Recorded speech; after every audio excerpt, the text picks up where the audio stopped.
O Senhor pôs o seu trono lá nos céus. Salmo 102. O bom dia.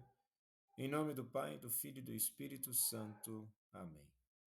Recorramos sempre à poderosa intercessão de Maria Santíssima, nossa Mãe, e de São José, o Justo. E do versículo 3 do Salmo, na continuidade, está assim: E o trono abrange o mundo inteiro e seu reinado. Vejamos, estar nos altos céus não implica ou indica um distanciamento de Deus da realidade, mas mostra a sua magnitude, mas tudo isso se coloca na presença do ser humano para que tenhamos vida nova e vida em abundância. Na primeira leitura de hoje dos Atos dos Apóstolos, capítulo 25, dos versículos 13 ao 21, nos apresenta hoje um episódio dramático e cheio de significado. Estamos nos momentos finais do livro dos Apóstolos e vemos Paulo sendo julgado por autoridades romanas e judaicas. O apóstolo está preso em Cesareia, acusado pelos chefes dos sacerdotes, e diante do rei Agripa e do governador Festo, ele é clamado e chamado a se defender. Mas o que está em jogo não é apenas Paulo, é o testemunho da ressurreição de Cristo e a fidelidade ao Evangelho. No versículo 19, Festo diz a Agripa que a disputa entre Paulo e o chefe dos sacerdotes se refere a questões da sua religião, ao certo Jesus que morreu, mas que Paulo afirma estar vivo. Esse é o coração do cristianismo, a ressurreição de Jesus. Tudo em Paulo gira em torno disso. E é justamente isso que torna o evangelho um escândalo para os judeus e uma loucura para os gentios, conforme está na primeira carta aos Coríntios, capítulo 1, versículo 23. Paulo não está ali por um crime comum, mas por pregar uma verdade que incomoda. O Senhor, o crucificado, ressuscitou e vive. Ele não se defende apenas para se salvar, mas aproveita a ocasião para evangelizar. A palavra usada no grego para ressurreição, anastasis, implica levantar-se do chão, erguer-se. Paulo afirma que Jesus não foi apenas lembrado, mas se levantou da morte. Isso muda tudo. Isso significa que nenhum poder terreno pode ser definitivo, nem o império, nem o sinédrio. Nesse sentido, Paulo não apela à emoção, mas apresenta testemunhos, argumentos e a escritura. Ele mostra que a fé é razoável e não superstição. Como diria Santo Agostinho, crê para compreender, compreende para crer. E quando Paulo apela a César, não foge da justiça, ele reconhece que, em última instância, a causa cristã será sempre julgada por Cristo. O apelo a César é o início da sua viagem a Roma, e ali ele levará o evangelho ao centro do mundo.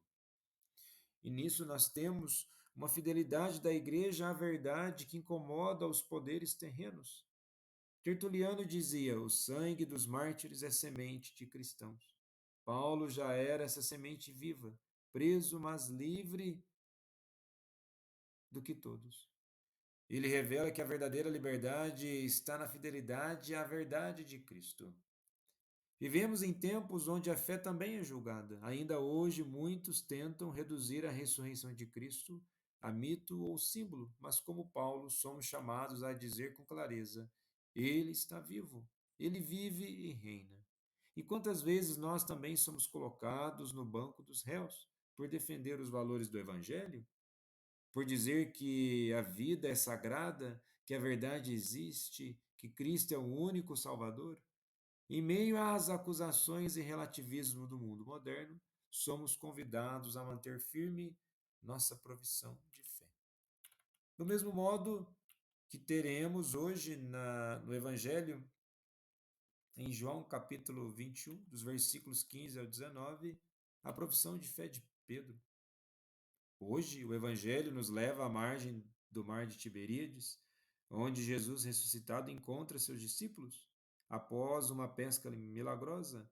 E ali se desenrola uma das cenas mais tocantes e profundas da Escritura, o diálogo entre Jesus e Pedro. Esse momento é mais do que uma conversa, é cura, missão e entrega. É o reenvio de Pedro, não apesar de sua queda, mas através dela. Jesus, com ternura e firmeza, restaura a dignidade de quem o negou. E isso tem um eco profundo para todos nós. Jesus pergunta 3 vezes: Simão, filho de João, tu me amas? E as 3 perguntas não são repetições banais, mas um eco curador das 3 negações de Pedro. Na primeira e a segunda pergunta, Jesus usa agapesmei, que se refere a um amor total, doação incondicional, o amor divino. Pedro responde com filosei, ou seja, um amor de amigo, fraterno, mas ainda humano e limitado. Na terceira vez, Jesus desce ao nível de Pedro e pergunta: Filias-me? Aceitando o amor que Pedro pode oferecer naquele momento. E esta troca revela que Deus acolhe nosso amor, mesmo imperfeito, e nele opera sua graça, como diz Santo Agostinho. Pedro amava e Jesus interrogava, não para aprender, mas para confirmar, não para instruir, mas para restaurar. A cada resposta, Jesus confia a Pedro uma missão: apacenta meus cordeiros, apacenta minhas ovelhas. É um chamado ao serviço pastoral. O verbo grego poimainio indica cuidar, proteger, alimentar. E o ministério de Pedro não será mais sustentado por sua força, mas por seu amor e arrependimento. E nesse sentido, Pedro não é perguntado sobre suas capacidades, nem sobre sua coragem, mas sobre seu amor. Quem ama serve, quem ama cuida, quem ama apacenta. Pedro, que caiu, agora é levantado para liderar. A autoridade da igreja nasce da graça recebida e acolhida, não da perfeição pessoal. Ao usar filô na terceira pergunta, o Senhor mostra que aceita o nosso amor ferido e o transforma. É assim que age a misericórdia. O seguimento de Cristo culmina na doação total. Jesus não promete facilidades, mas uma vida fecunda que imita a dele. E nesse sentido, quantas vezes também negamos Jesus? Não com palavras, mas com missões, egoísmos e tibieza na fé? E ele, com paciência divina, nos pergunta: Tu me amas? Ele não espera um amor perfeito, mas sincero. Ele não nos confia missões em nossas casas e paróquias, escolas e trabalhos. Cada um de nós tem cordeiros para apacentar, não é isso? E nesse sentido de interrogação, se ele nos confia isso, que possamos também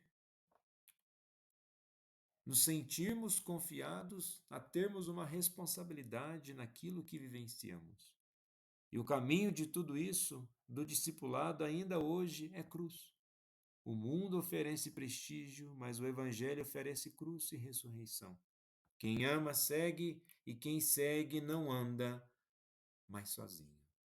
Esse é o chamado de cada cristão, que hoje, ao escutar a palavra, possa renovar nosso amor por Cristo, mesmo que limitado, e nos deixemos curar, restaurar e enviar. Jesus, manso e humilde de coração, fazei o nosso coração semelhante ao vosso.